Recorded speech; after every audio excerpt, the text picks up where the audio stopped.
Let's welcome back to the show. Look who's here, Florida Congresswoman Cammack. Okay, Congresswoman, it's good to see you again. Thanks for joining us this Friday night. Okay, the boondoggles, the insider cronyism and spending for the border crisis. It's very real. America First Legal, they got Freedom of Information documents. The Biden White House gave a big no-bid contract to a company that hired a former Biden insider.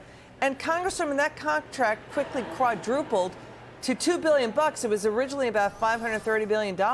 What's going on here? Well, this is typical of the Biden administration. I mean, they are pay to play, as we know, and unless there's a dollar sign involved with it, they'll absolutely go against it. But in this case, they found a way to enrich their friends and family members, and so, of course, they're not only going to take advantage, but they're going to double, triple, quadruple the price of what it should have been, not in the name of border security, but as a matter of just getting rich. This is the hypocrisy and double standard of the Biden administration that all Republicans, all Democrats, all independents are sick and tired of. We need to get very serious about border security immediately. The border is officially broken, and this nonsense of doing no-bid contracts, which, my God, in any other industry, that's just an absolute ridiculous notion. Yeah, but in government, apparently it works. Yeah, but we have to do this now. We have to actually secure the border. Yeah, yes. And this company, Family Endeavors, this gentleman who worked there, Andrew Lorenzen-Straight, he's at that company. He worked on the Biden transition team.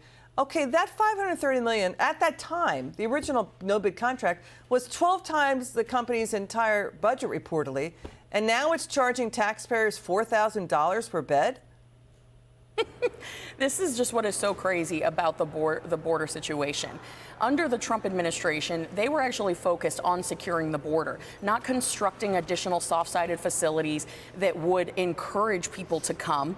They were stopping the flow. Here, it's about making money for their friends and their cronies. So they want to continue to build more soft-sided facilities, encourage people to come, and use it as a clearinghouse where instead of being apprehended and turned around, you're apprehended and then paroled into the United States at the American taxpayer expense. There really is no end in sight for this Biden administration and the disgusting lengths that they will go. Let's listen to Congresswoman Ayanna Pressley claim the border secure, but then when pressed upon that, backed off of that claim. Watch. Our border is secure. Wait, you think it is secure? You think the border is secure or it is not secure? I believe that we are in the midst of a humanitarian crisis. Your reaction? Anyone who thinks that the border is secure is delusional. The border is absolutely wide open for anyone from any nation to come through at will. This is why border security is the #1 issue for Americans right now. We have children being raped, trafficked. We have people from 151 different nations who have been apprehended at the border. We have seen 7.6 million individuals cross our border illegally.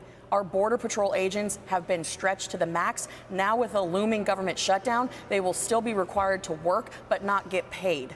This isn't funny. It's not a joke. Our national security is on the line, and I can't even begin to tell you how many terrorists have been apprehended at the border. People on the international terrorist watch list. I'll tell you. There is going to be a national tragedy that unfolds before Democrats start taking this seriously. Again, they're playing with people's lives and certainly with their pocketbooks. More than 1,042 since President Biden sat in the Oval Office.